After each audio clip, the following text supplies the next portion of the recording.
నమస్కారం. మన ఈ విశ్లేషణకు స్వాగతం. రాత్రిపూట ఆకాశం వైపు చూసినప్పుడు అసలు మన ఈ ప్రపంచం ఎక్కడనుంచి మొదలైంది అన్న ఒక అద్భుతమైన ప్రశ్నతోనే మన ఈ ప్రయాణం ప్రారంభమవుతుంది. చిన్నప్పుడు మనం పాడుకున్న ట్వింకిల్ ట్వింకిల్ లిటిల్ స్టార్ పద్యం అందరికీ గుర్తుండే ఉంటుంది కదా. కానీ ఆ నక్షత్రాలు నిజంగా ఎలా పుట్టాయో అన్న విషయం ఎప్పుడైనా ఆసక్తిని రేకెత్తిస్తుందా? మన విశ్వం ఎలా ఏర్పడిందో తెలుసుకోవాలన్న ఆ బాల్యపు అద్భుతాన్ని ఒకసారి గుర్తుచేసుకుందాం. తొలి విశ్వానికి సంబంధించిన ఆశ్చర్యకరమైన ఖగోళ భౌతిక శాస్త్రంలో ఉన్న అద్భుతాలను ఇప్పుడు మనం లోతుగా పరిశీలిద్దాం. సరే, ఇక ఏమాత్రం ఆలస్యం చేయకుండా టాపిక్లోకి వెళ్ళిపోదాం. ఈ విశ్లేషణలో మనం ముందుగా విస్తరిస్తున్న విశ్వం గురించి, ఆ తర్వాత నక్షత్రాలు మరియు గ్రహాల పుట్టుక, భూమి పొరల నిర్మాణం, వాతావరణం మరియు సముద్రాల పరిణామం, ఇలా ఒక్కొక్కటిగా చూస్తూ చివరికి జీవం యొక్క మూలం దగ్గర ఆగుతాం. స్థూల విశ్వం నుంచి సూక్ష్మ జీవాల వరకు ఒక జూమ్ ఇన్ వ్యూ అన్నమాట. మొదటి విభాగం, విస్తరిస్తున్న విశ్వం. ప్రతిదీ ఎక్కడ నుండి మొదలైందో తెలుసుకునే క్రమంలో మన కాస్మిక్ మ్యాప్లో ఇదే మొదటి మజిలీ. విశ్వం ఆవిర్భావం గురించి మొదట్లో చాలానే వాదనలుండేవి. ఇమాన్యుయల్ కాంట్, లాప్లాస్ లాంటివారు ప్రతిపాదించిన నెబ్యులార్ పరికల్పన గురించి మీరు వినే ఉంటారు. నెమ్మదిగా తిరుగుతున్న ఒక యువ సూర్యుని వాయువుల మేఘం నుంచి గ్రహాలు ఏర్పడ్డాయని వాళ్లు భావించారు. కానీ ఆధునిక సిద్ధాంతాలు ఈ ఆలోచనను పూర్తిగా మార్చేశాయి. 1920లో ఎడ్విన్ హబ్బుల్ సరైన ఆధారాలతో ఒక విషయాన్ని నిరూపించారు. అదేంటంటే మన విశ్వం నిరంతరం విస్తరిస్తోంది అని. ఇక్కడ మనం గుర్తుపెట్టుకోవాల్సిన అత్యంత కీలకమైన విషయమేంటంటే, బిగ్ బ్యాంగ్ లేదా మహావిస్ఫోటన సిద్ధాంతం ప్రకారం ఈ విశ్వం పుట్టుక దాదాపు 13.7 బిలియన్ సంవత్సరాల క్రితం జరిగింది. ఊహకు కూడా అందనంత సుదీర్ఘమైన కాలం కదా ఇది. అప్పటినుంచి ఇప్పటి వరకు ఈ విశ్వం విస్తరిస్తూనే ఉంది. ఈ బిగ్ బ్యాంగ్ ప్రక్రియను మనం 3 దశలుగా సులభంగా అర్థం చేసుకోవచ్చు. మొదటిది, ఈ విశ్వమంతా అనంతమైన సాంద్రత, ఉష్ణోగ్రత ఉన్న ఒక అతి చిన్న బంతిలా, అంటే సింగ్యులారిటీ రూపంలో ఒకే చోట ఉండేది. రెండో దశలో ఏమైందంటే, ఈ చిన్న బంతి ఒక భయంకరమైన విస్ఫోటనానికి గురై ఊహించలేనంత వేగంగా విస్తరించడం మొదలైంది. ఇక మూడో దశకొచ్చేసరికి విస్ఫోటనం జరిగిన ఒక 3 లక్షల సంవత్సరాల తర్వాత ఉష్ణోగ్రతలు బాగా తగ్గిపోయి విశ్వం మొత్తం పారదర్శకంగా మారిపోయింది. గెలాక్సీల మధ్య దూరం ఎలా పెరుగుతోంది అన్నది అర్థం చేసుకోవడానికి ఒక చిన్న బెలూన్ ఉదాహరణ తీసుకుందాం. ఒక బెలూన్ మీద కొన్ని చుక్కలు పెట్టి దాన్ని ఊదామనుకోండి. ఆ బెలూన్ పెద్దదయ్యే కొద్దీ ఆ చుక్కల మధ్య దూరం కూడా ఎలా పెరుగుతోందో మనం గమనించవచ్చు.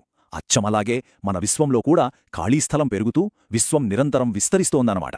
ఇప్పుడు రెండవ విభాగం, నక్షత్రాలు మరియు గ్రహాల పుట్టుక. భారీగా విస్తరిస్తున్న విశ్వం గురించి చూశాం కదా. ఇప్పుడు కొంచెం జూమ్ ఇన్ చేసి సుమారు 5 నుంచి 6 బిలియన్ సంవత్సరాల క్రితం నక్షత్రాలు, గ్రహాలు ఎలా పుట్టాయో చూద్దాం. గ్యాలక్సీలు ఎంత విశాలంగా ఉంటాయో అర్థం కావాలంటే ముందుగా కాంతి సంవత్సరం లేదా లైట్ ఇయర్ అనే పదం గురించి మనం ఖచ్చితంగా తెలుసుకోవాలి. సాధారణంగా ఈ పదం వినగానే ఇది సమయాన్ని సూచిస్తుందేమో అనిపిస్తుందేమో, కానీ కాదు. ఇది దూరాన్ని కొల్చే ప్రమాణం. కాంతి ఒక సంవత్సర కాలంలో ఎంత దూరం ప్రయాణిస్తుందో దాన్నే కాంతి సంవత్సరం అంటారు. అసలు ఆ కాంతి ఎంత వేగంగా ప్రయాణిస్తుందో తెలిస్తే ఆశ్చర్యపోతాం.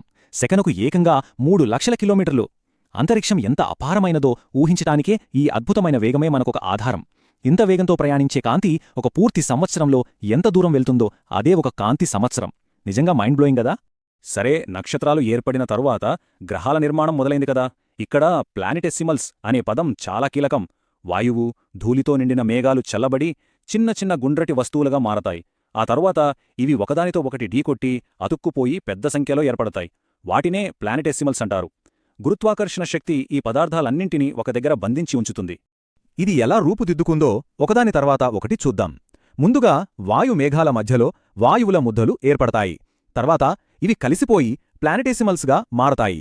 చివరికి ఏమవుతుందంటే, ఈ ప్లానెటేసిమల్స్ అన్నీ గురుత్వాకర్షణ వల్ల ఒకదానికొకటి ఆకర్షించబడి ఎక్రీషన్ అంటే పెరుగుదల ప్రక్రియ ద్వారా మనం చూస్తున్న పెద్ద గ్రహాలుగా మారుతాయి.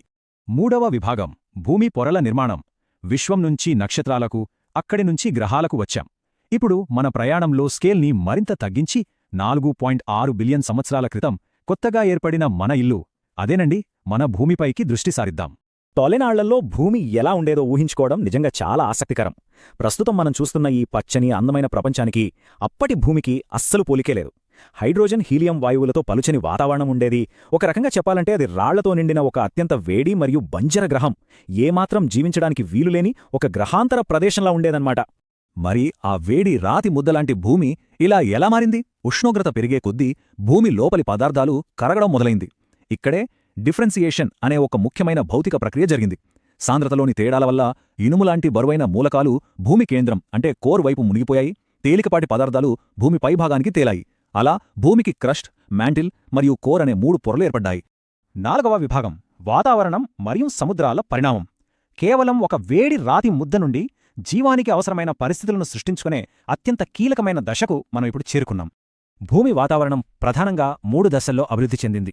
ముందుగా తీవ్రమైన సౌరగాలుల వల్ల మొదట్లో ఉన్న ప్రాథమిక వాతావరణమంతా కొట్టుకుపోయింది.